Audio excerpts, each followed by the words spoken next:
Son 3 décadas de destierro y desunión, 30 años de duro exilio, de extranjero domicilio, qué pena de son que canta. Saludos amigos de Cuba y su historia, parte de la programación en español de la WLRN, Canal 17, Televisión Pública. Mi nombre es Alberto Müller y en el día de hoy Cuba y su historia se adentra de nuevo en temas de fraternidades, grupos creyentes, y hoy nos toca un tema importantísimo en la historia de Cuba. Me refiero a la masonería. O sea, no hay nación cubana sin la masonería, no hay independencia sin la masonería. O sea, estamos hablando de un movimiento de mucha importancia en la historia. Hay algunos historiadores que plantean que el origen de la masonería llega a 4.000 años antes de nuestra era. Otro lo pone en Numa Pompilio, el famoso ley legendario de Roma del año 500 o 700 antes de nuestra era, y otros pues ubican la masonería moderna en la logia de Londres, ya en el siglo XVIII. Pero bueno, para hablar de este tema hemos traído a uno que sabe del tema, que lo conoce, y me refiero a una persona que es parte de esta familia, ¿no?, de los historiadores,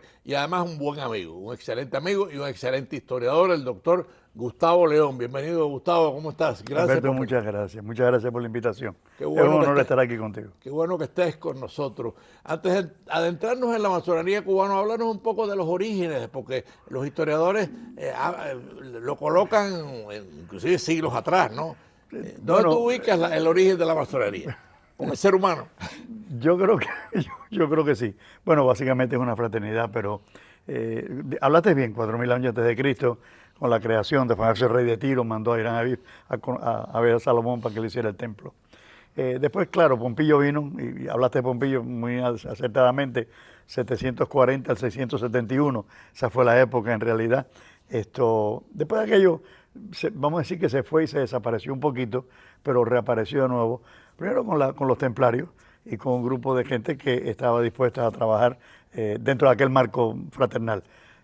No es verdad hasta el 1717, en la Gran Logia de Londres, donde 4 logias, en un bar que se llamaba Goose and Grill, que era, o sea, vamos a decir que son patos y parrilla.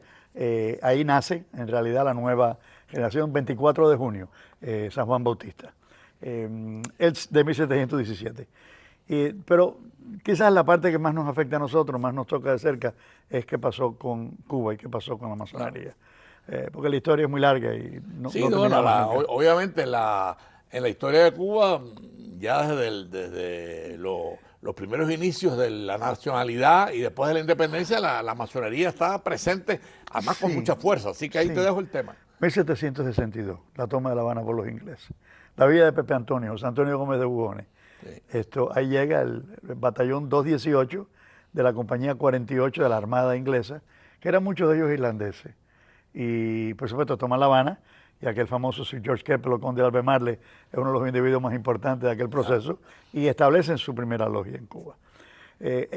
Cuando se fueron los ingleses en 1763, que casi no duró un año completo. ¿Se quedó la logia?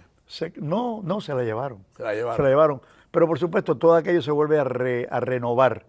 Y yo te diría que la renovación empieza en 1791. Los haitianos, de hecho, que tenían sus problemas personales, son los que son capaces de fundar logias. Y hay un individuo específicamente en 1804, Cernó, José Cernó, que sale de Haití para Santo Domingo y de Santo Domingo va a Cuba y crea la primera logia que se llamó... ¿Y Cernó es de origen francés? Francés. Claro. Y es la primera, por lo menos como yo lo pronuncio. A ver, la pronunciación mía a lo mejor no es la más correcta, pero Cernó, Joseph Cernó.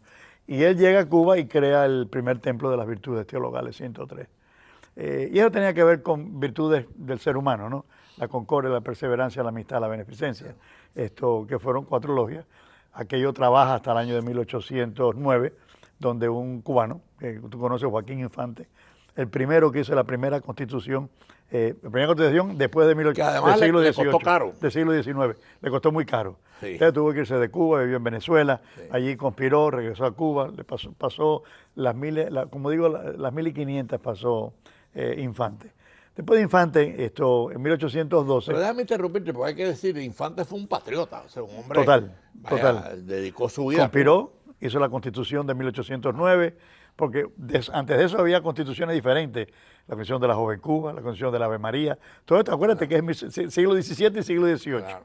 O sea, Cuba fue brillante en el trabajo de la Sí, es constitucional. importante resaltar a Joaquín de Infante porque es de los iniciadores del proceso nacional cubano. Lo fue definitivamente. Para 1812 viene la Constitución de Cádiz y entonces hay una persecución a las fraternidades en Cuba, ya que yo estaba controlado por España y la corona. Luego, por lo tanto, más o menos se va, como digo yo, se mete en el subterráneo. Se ocultan. Y se desaparece por el momento. Para 1820 otra vez nace este proceso del movimiento masónico en Cuba y comienzan a haber una serie de conspiraciones. La conspiración del Águila Negra, la conspiración de los soles y rayos de Bolívar, la conspiración de las minas de la Rosa Cubana. Todo esto eran conspiraciones originalmente masónicas. Todo aquel marco que yo te diría que navega entre 1840 y 1860, cierra finalmente en 1862, donde un médico que se llamaba Antonio Vicente de Castro crea lo que se conoce como el Gran Oriente de Cuba y las Antillas, GOCA. ¿Pero para qué lo hace? Para luchar por la libertad de Cuba. Y fíjate, yo siempre he dicho que la masonería cubana es un poquito diferente que la masonería de otros sitios. Nosotros siempre hemos estado buscando la libertad y la independencia. Luego, por lo tanto, las luchas de nosotros, independiente de la Revolución Francesa, 1789, la toma de la Bastilla, independiente la Revolución Americana, que también, por supuesto, se hizo en bases masónicas, la Revolución Cubana nunca paró. Es como que siempre estuvimos nosotros con el estandarte de la libertad. Pero tú y de la mencionas, Gustavo, independencia. perdona que te interrumpa, tú mencionas el GOCA, que obviamente es de suma importancia. ¿Qué representan las siglas de GOCA? Gran Oriente de Cuba y las Antillas. Ahí está. Y de hecho, ese Gran Oriente de Cuba y las Antillas, él hace una constitución, él trabaja con ella. Esto era una posición sociopolítica más que nada, porque era en contra de la corona. Encima de eso, con eso se van a la guerra de independencia. Comienzan las bases originales y las estructuras de una guerra de independencia. Pero Estados Unidos, en aquella época, así como al francés, aquel famoso en 1804, le dieron la carta patente, la gran logia de Pensilvania de los Estados Unidos, la que vino después no le dio nada. Y de hecho le quitó a GOCA y a Vicente Antonio de Castro, le quitó el derecho a tener una carta patente. Me refiero carta patente como regular. Claro. No la quiso reconocer la regularidad. Y tú sabes que eso es una palabra muy escasa y muy elástica y tú la acomodas como te da la gana. Regularidad quiere decir que tú tienes una gran logia. Esto más nada. Porque todos se hacen con las mismas características, pasan los mismos grados y los rituales son iguales. No los puedes cambiar porque hay cosas que son de milenios y esas no se pueden cambiar. Pero obviamente le quitan el derecho y entonces ¿qué hacen ellos? Se ponen a conspirar y a trabajar en bóveda celeste. No hay techo, no hay logia, no hay templo.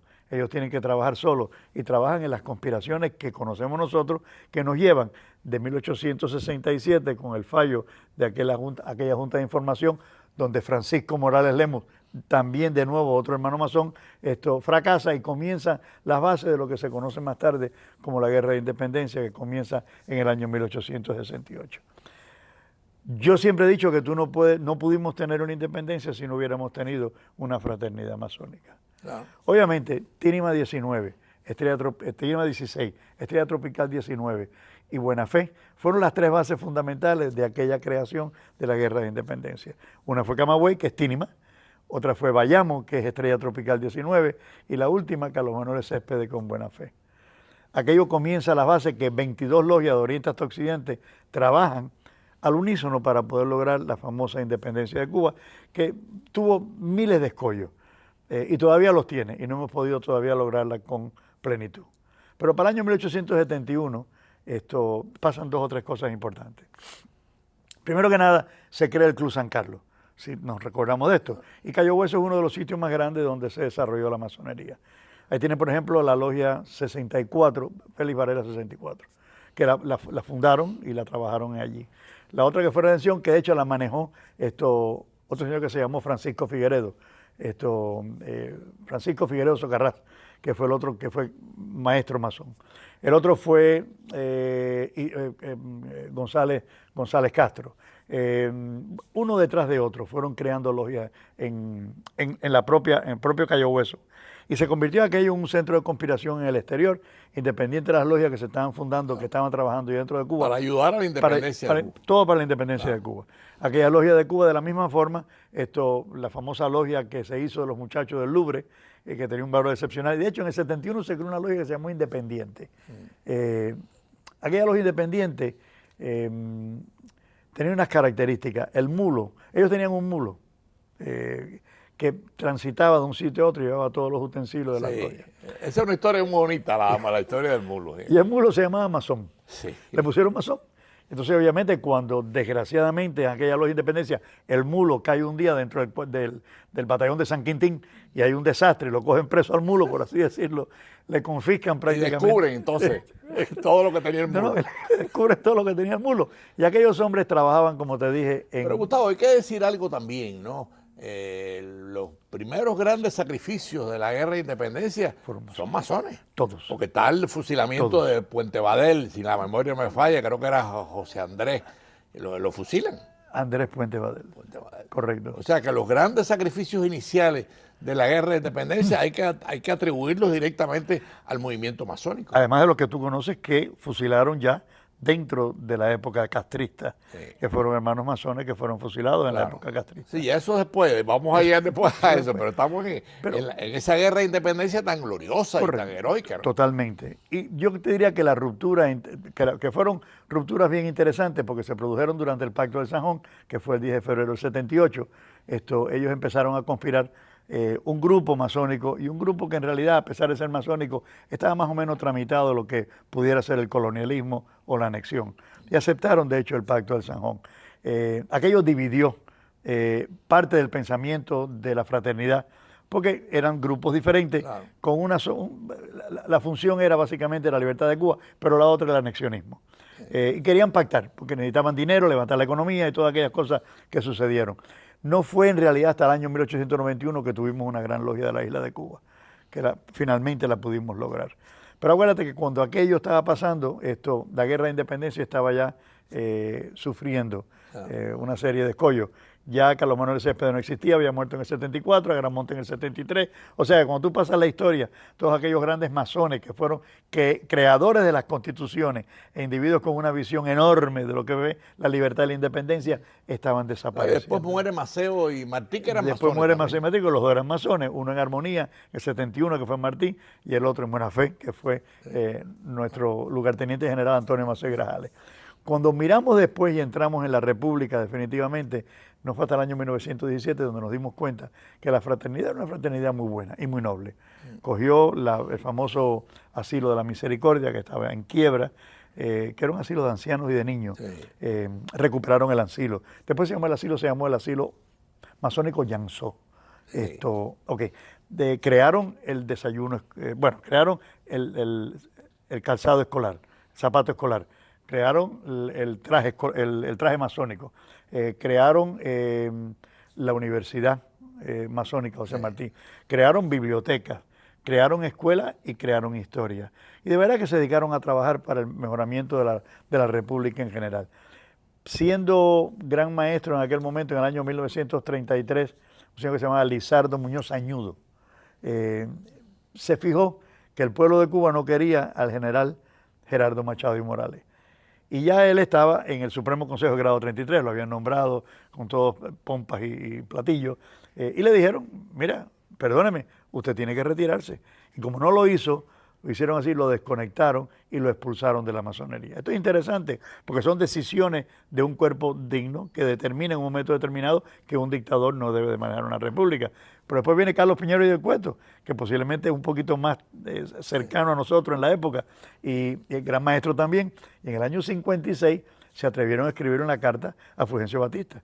Y le dijeron, usted no debe de estar ahí, usted debe de irse y de hecho debe de hacer elecciones. Y en esas elecciones no debe de haber ninguno de aquellos de ustedes que participaron en el 10 de marzo, en el ataque. Amigos de Cuba y su historia, estamos a la mitad de este programa para los que han sintonizado tarde. Y estamos hoy tratando un tema, por supuesto, de una importancia vital en la historia cubana. Me refiero a la masonería, la historia de la masonería en donde parte de la nacionalidad cubana o los orígenes de la nacionalidad cubana, de la independencia cubana, de la bandera cubana, que no hemos hablado, vamos a hablar ahora, pues obviamente está la masonería imbricada directamente en todo esto que estamos hablando. Con nosotros está el doctor Gustavo León, y yo quería, porque acaba de mencionar el grado 33, para los efectos de los amigos oyentes, ¿qué significa la gradación, grado 32, grado 33, para que los oyentes entiendan? Bueno, hay logias normales, ¿no? Que están basadas en el primero, segundo y tercer grado, que son aprendiz, compañero y maestro. Claro. Pero después tú tienes una serie de grados filosóficos, y los grados filosóficos van del grado 4 al grado 33. El grado 33 es un grado más bien administrativo. Yo te diría que el grado más importante es el grado 32. Pero te quiero decir esto porque la bandera cubana... Sí, yo lo menciono porque está directamente vinculado con los signos extremadamente masones. Vinculada con nosotros. En el año 1849, en la calle Warren número 47, vivía una familia que se llamaba Tegur Betolón, Emilia y Miguel. Habían sido egresados de Cuba huyendo de las persecuciones de la corona.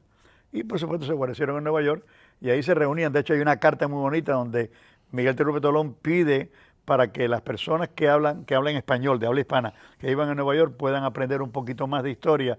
Y entonces él ofrecía el local que tenía en los bajos de Warren 47 para poder hablar de historia y por hablar de estructura política.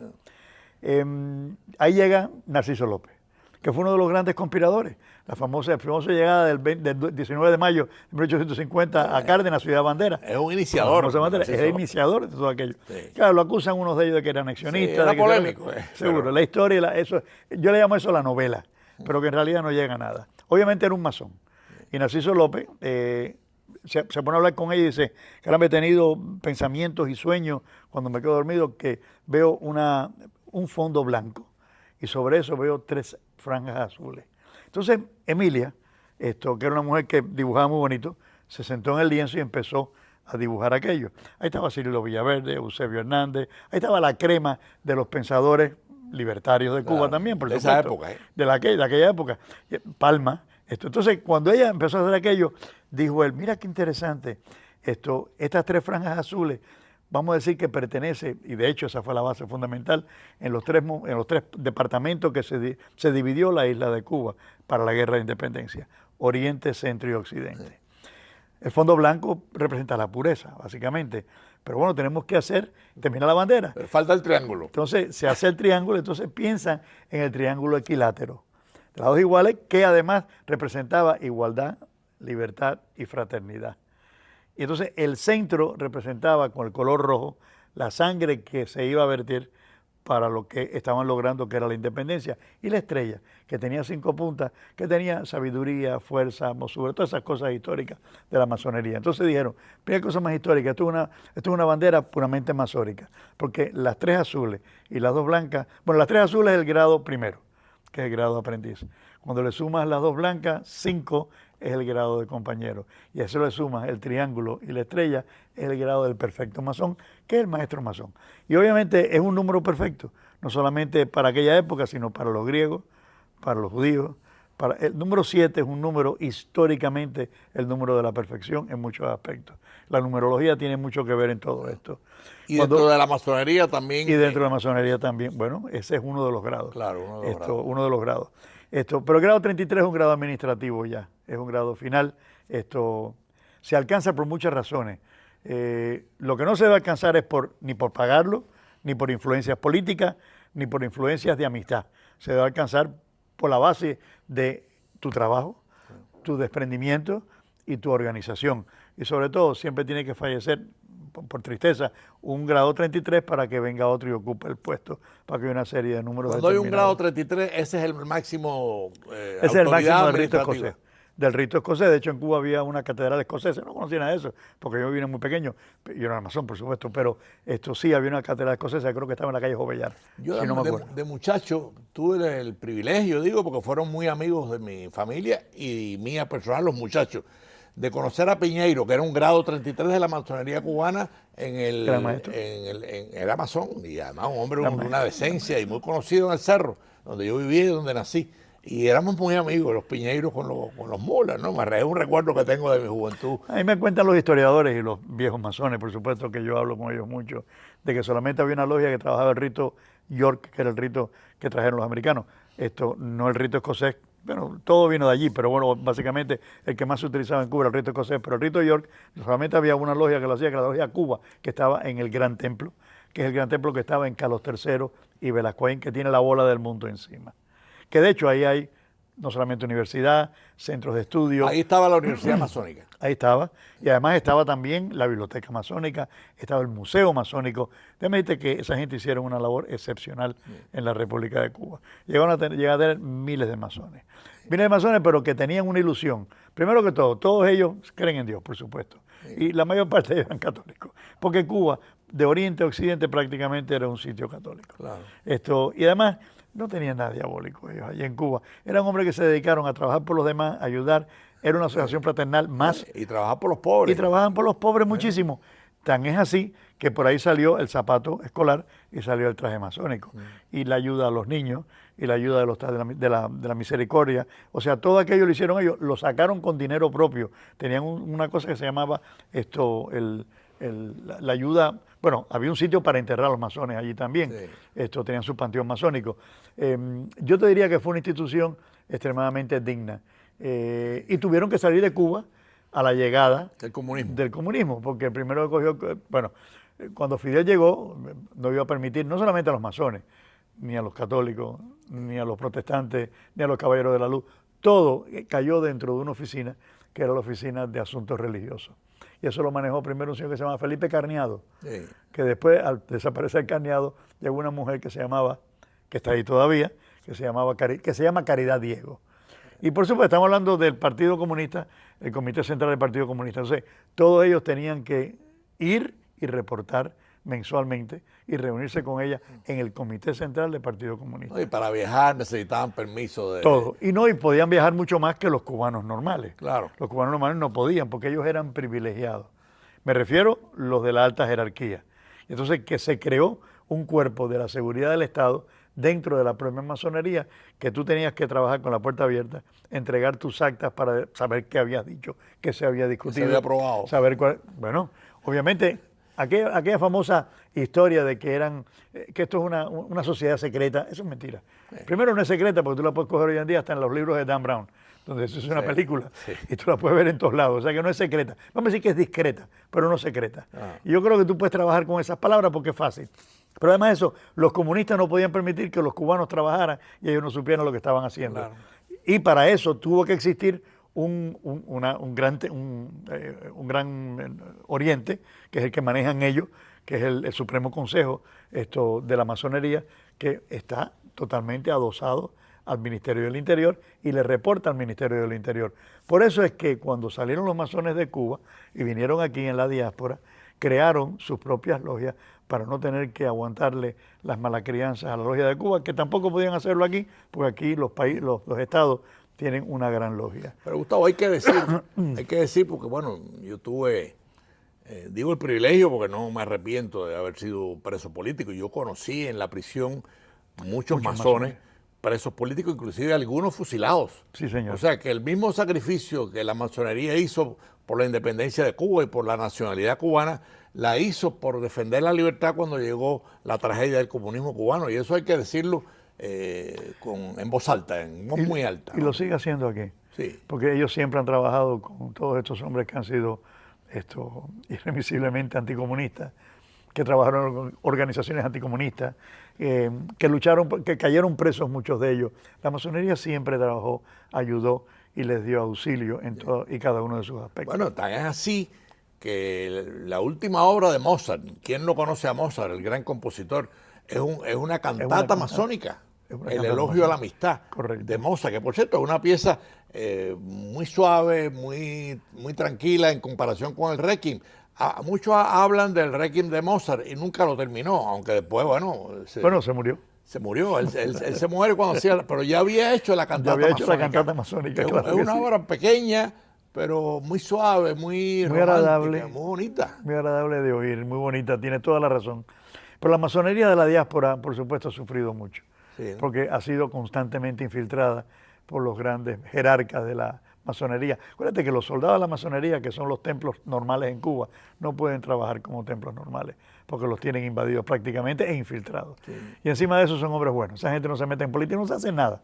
Pero este grupo, que es el que dirige la masonería, son un grupo de gente que trabajan para la seguridad del Estado, porque es la única manera en la que tú puedes manejar una organización como la Fraternidad Masónica. Pero hay que decirlo, ¿no? Porque yo tuve el privilegio de conocer dos familias masónicas de mucho nivel. Una de los Llanzó. Eran íntimos amigos de mi familia, los Llanzó, sí, y los Piñeiro. Las dos familias, el recuerdo que yo tengo de ellos es no podían ser personas más decentes, más amigables, más servidoras, los Llanzó y los Piñeiro, por supuesto. Menciona a los que conocí muy de cerca, ¿no? Bueno, pero esa es la masonería. Carlos estuvo de profesor en la Universidad Interamericana de Puerto Rico, de Derecho. Pero además de eso, él era abogado del Ministerio de Salubridad. Y para los años 40... ¿Llanzó? No, Carlos Piñeiro. Ah, Piñeiro, Y para después del año 45, mi padre era jefe pagador bienes y cuentas del Ministerio de Salubridad. Y yo me acuerdo de chiquito haber conocido ya a Carlos Piñeiro y del Cuento. Yo le tuve mucho respeto y mucho cariño, y después hablábamos mucho en Puerto Rico cuando él estaba de profesor en la Universidad Interamericana. A mí se me perdieron los muchachos. Claro, después yo estuve 15 años en la prisión, pero el recuerdo que tengo es muy agradable de los Piñeiros, la verdad, hay que decirlo. En los minutos que nos quedan, Gustavo, creo que hemos hecho un recorrido válido sobre lo que es la masonería en Cuba, los orígenes de la masonería. Vamos a hacer el resumen para que los amigos oyentes de Cuba y su historia un poco reafirmar la importancia de la masonería en la historia cubana. Primero que nada fue la gladiadora de la libertad de Cuba. Esos fueron los verdaderos soldados y los verdaderos hombres que pensaron en la palabra libertad y que además eran nacionalistas de corazón, aunque eran personas que eran inclusivistas y no exclusivistas. La masonería fue una de las instituciones más sólidas que tuvo la República de Cuba. Se mantiene como tal en el exterior, no dentro, por la dirigencia masónica que está vendida al movimiento comunista y que no puede hacer otra cosa que rendirle cuenta. Y que de hecho los han exportado hacia el exterior y los han traído aquí a la diáspora para poder destruir las instituciones masónicas que todavía piensan en libertad, piensan en independencia y piensan en derecho de todo, no solamente derechos humanos, sino derecho de respeto individual. Bueno, amigos de Cuba y su historia, hemos hecho un recorrido, por supuesto, con un hombre que sabe de lo que habla, y me refiero al doctor Gustavo León. Hemos hecho un recorrido por la masonería, ustedes se llevan ya, espero que se hayan llevado la impresión de lo que representó y lo que representa la masonería para la historia cubana. Muchas gracias al doctor Gustavo León y tengan todos un domingo feliz y nos vemos el próximo domingo a las 4:30 de la tarde.